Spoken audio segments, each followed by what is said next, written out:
दर्द दिल के जानू हमारा मिलना यारा में म्यूजिक डायरेक्टर डीजे रंजीत मिलना यारा में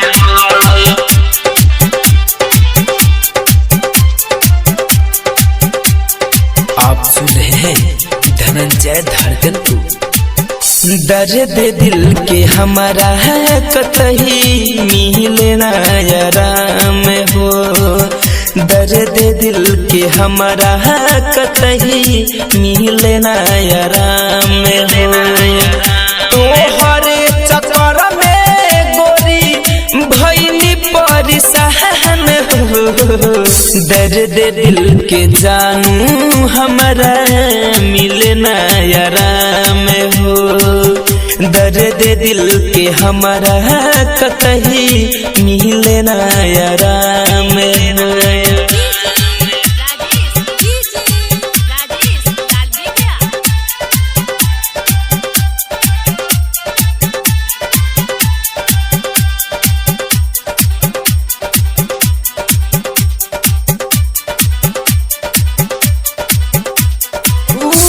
मोहनी मुरातिया बिसरत नइखे।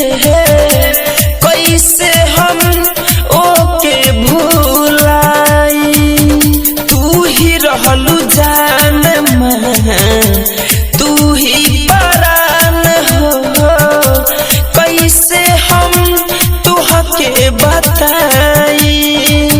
फूल के जैसन खिला रहलू हमर जहान हो। दर्द दिल के हमारा कतही मिलना आराम हो। दर्द दिल के जानू हमारा मिलना आराम हो। मिलना आराम हो। मिलना आराम हो।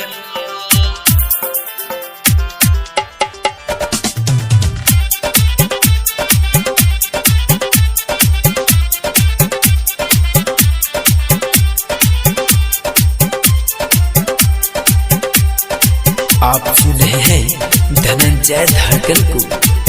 सपना सजवले रही तोरा संगे रह के।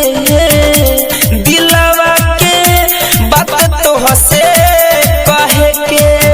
केसिया के छैया में जिंदगी बिताई।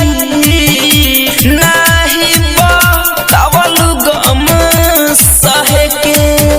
याद के अनहरिया में भइल गुमान हम हो।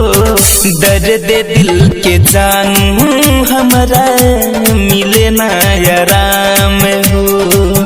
दर्द दिल के हमारा जानू मिलना आराम हो।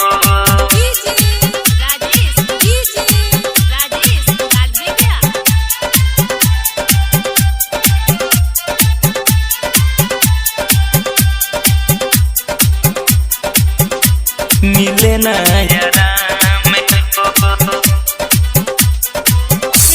फिर जो उपेंद्र तुहसे पूछे ले बात के। वकील के छोड़ दिहलू साथ हो। डीजे राजेश धीरज के छोड़ दिहलू साथ हो। राइटर रवि रंजन पूछे बात हो। धड़कन धनंजय के तू तुरलुआर महान हो। दर्द दिल के जानू हमारा मिलना आराम हो। दर्द दिल के कतही हमारा मिलना आराम हो। फूल के जैसन खिलत रहलू हमर जान।